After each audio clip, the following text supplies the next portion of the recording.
बिस्मिल्लाहिर्रहमानिर्रहीम, अस्सलामुअलैकुम। News 92 HD के साथ मैं हूं सना हुसैन। चलते हैं खबरों की जानिब। अमरीकी सदर ट्रंप का ईरान के साथ मुज़ाकरात के बाद आइंदा खिलाई हमल के बारे में कुछ बताने से गुरेज। ओवल ऑफिस में सहाफ़ियों से गुफ्तगू करते हुए अमरीकी सदर ने सिर्फ इतना कहा कि अमरीका ईरान के खिलाफ कार्रवाई तेज कर सकता है। अमरीका ईरान से पहुंचाए गए नुकसानात का हट जाना तलब करने जा रहा है। ट्रंप ने कहा कि इस वक्त आबनाए हुर्मुज़ का कंट्रोल सिर्फ अमरीकी बहरिया के पास है। हमारी नाकाबंदी नाकाबिले तस्कीर रही है। ये फौलादी दीवार की मानिंद है और हम सिर्फ उन लोगों को दाखिल होने देते हैं जिन्हें हम इजाजत देना चाहते हैं। उन्होंने मजीद कहा कि सूरत हाल कुछ पेचीदा है क्योंकि ईरान कभी कभार आबी गुजरगाह में बारूदी सुरंगें बिछा देता है। ट्रंप का कहना था कि हम इन बारूदी सुरंगों का सुराग लगा लेते हैं। आप जानते हैं हमने पूरी आबनाए हुर्मुज़ को बारूदी सुरंगों से साफ कर दिया है। सदर वज़ीर आज़म का तमाम शहरियों ख़ुसूसन अक़लियतों के हकूक़ के तहफ़्फ़ुज़ का अज़म। अक़लियतों के कौमी दिन के मौका पर अपने अलग अलग पैगामात में इन्होंने तमाम मजहबी रहनुमाओं, तालीमी इदारों, ज़राए इब्लाग और सिविल सोसाइटी पर जोर दिया कि वो ऐसा समाजी माहौल बनाने में अपना किरदार अदा करें जहाँ तमाम शहरी के अक़ीदे, शनाख्त और इंसानी वक़ार का एहतराम किया जाए। सदर आसिफ अली ज़रदारी ने कहा कि पाकिस्तान की मजहबी अक़लियतों ने तनाज़ात, जंगों, सेहत, तालीम और ज़िंदगी के दीगर शोबों में नुमायां किरदार अदा किया और आज भी दीगर हमवतनों के साथ मिलकर तामीरी किरदार जारी रखे हुए है। अपने पैगाम में वज़ीर आज़म शहबाज शरीफ का कहना था कि पाकिस्तान हर साल मुल्क में अक़लियतों की मौजूदगी, कौमी धारे में इनकी शमूलियत और इनकी खिदमत को खराज तहसीन पेश करने के लिए कौमी सतह पर अक़लियतों का दिन पुरअज़म अंदाज में मनाता है। पाकिस्तान में मौजूद अक़लियतें हमारी कौमी असास का जुज़्व खास हैं और हमारी मतनू मुआशरती तहजीब के हकीकी हुसन की आईना है। इन्होंने कहा कि आज का ये दिन मुख्तलिफ तबकात और बरादरी में इत्तेहाद, पुरअमन, बकाए बाहमी एहतराम और सबके लिए मसावी तरक्की के हवाले से पाकिस्तान के गैर मुतज़लज़ल अज़म की तजदीद का मज़हर भी है। पाकिस्तान के मतनू मुआशरा में मुख्तलिफ मज़ाहिब, सकाफ़तों, कौमियतों और रिवायात से ताल्लुक़ रखने वाले लोग मिलकर रहते हैं।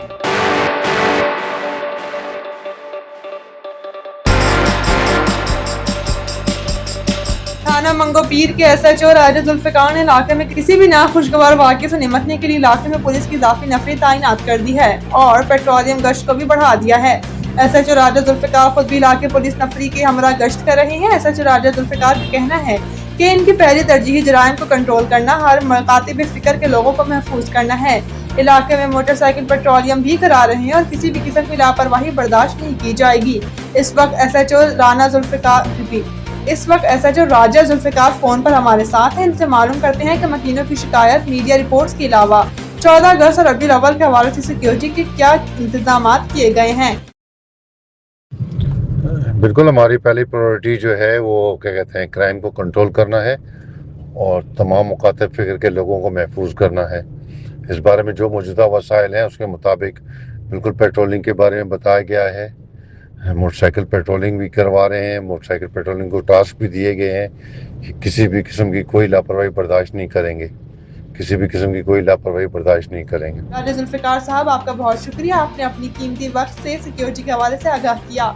दूसरी जानिब मज़ीद तफसीलात जानते हैं न्यूज़ 92 HD के chief reporter doctor Amjad Bukhari से। जी अमजद, मेहरान सिटी, रमज़ान गोट, मदीरा कॉलोनी और दीगर इलाकों में चोरी की वारदात और इसकी रोकथाम के हवाले से सिक्योरिटी के क्या इंतजाम किए गए हैं, तफसीलात से आगाह कीजिए।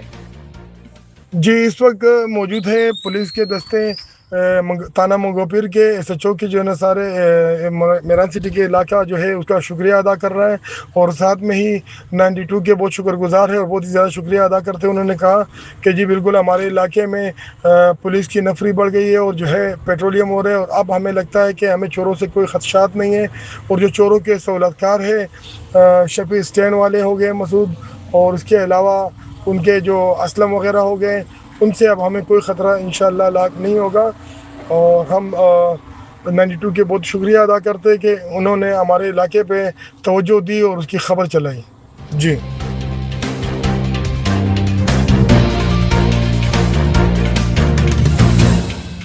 सिंध हाई कोर्ट ने लांडी कॉटेज इंडस्ट्रीज की 2300 प्लाट्स पर कब्जे के खिलाफ मुतासरीन की दायर दरख्वास्तों पर समाअत की। इस मौके पर हसन आबदी एडवोकेट वकील के MC ने बताया कि अदालती हुक्म पर कायम कमेटी की रिपोर्ट मुकम्मल हो गई। कमेटी ने कब्जा ख़त्म करवाने या अलाटिस को रकम वापसी की सिफारिश की। जस्टिस अदनान उल करीम मेमन ने बरहमनी का इजहार किया, कहा है कि आप अराजी से कब्जा खाली करवाएं। वकील के MC ने बताया कि MC ने तजावुज़ात के खिलाफ मुतअद्दिद बार कार्रवाई की। काबज़ीन कहते हैं कि उनके पास बोर्ड ऑफ रेवेन्यू की लिस्ट मौजूद है। सरकारी वकील ने बताया कि बोर्ड ऑफ रेवेन्यू ने 1963 में KMC को अराजी 30 साल लीज पर दी थी। 1993 में लीज की मुद्दत ख़त्म हो चुकी एडमिनिस्ट्रेटर ने 1993 में लीज खत्म करने के बाद अराजी को रिहायशी मकासद के लिए अलाट कर दी। अराजी पर की एमसी और बोर्ड ऑफ रेवेन्यू की मलकियत का तनाज़ा है। मलकियत के तनाज़े पर सिविल केसेस अदालतों में ज़ेर समाअत दरख्वास्त गुजार ने बताया 30 पर से अलाटीज अदायगी के बावजूद कब्जे से महरूम दोनों इदारे गलत बयानी कर रहे हैं।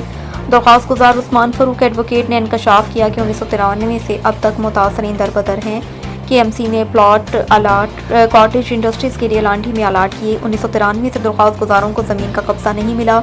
जस्टिस अदनान अल करीम मेमन ने कहा है कि अदालत तफसीली दलाल सुनने के बाद दरख्वास्त पर फैसला करेगी। अदालत ने दरख्वास्त की समाअत 15 सितंबर तक मुलतवी कर दी। आईसीसी ने प्लेयर ऑफ द मंथ के उम्मीदवारों का ऐलान कर दिया। वेस्ट इंडीज के ऑलराउंडर जस्टिन ग्रेस का जुलाई 2026 के ICC player of the month award के लिए नामजद कर लिया गया। इनके साथ इंग्लैंड के वाइट बॉल कप्तान हैरी ब्रूक और बांग्लादेश के ओपनर तंजीद हसन को भी अवार्ड के लिए शॉर्ट लिस्ट किया गया है। जस्टिन ग्रेस ने जुलाई में श्रीलंका और पाकिस्तान के खिलाफ शानदार कारकर्दगी दिखाई। श्रीलंका के खिलाफ 2 टेस्ट मैचेस की सीरीज में इन्होंने पहले टेस्ट में 180 रन की शानदार इनिंग्स खेली और वेस्ट इंडीज को सीरीज में 1-0 से कामयाबी दिलाने में अहम किरदार अदा किया। हैरी ब्रूक ने भारत के खिलाफ T20 सीरीज में शानदार बैटिंग करते हुए 5 मैचेस में 229 रन बनाए। इनकी ओवर्स 114.50 और स्ट्राइक रेट 214.01 रहा, जिस पर इन्हें सीरीज का बेहतरीन खिलाड़ी करार दिया गया।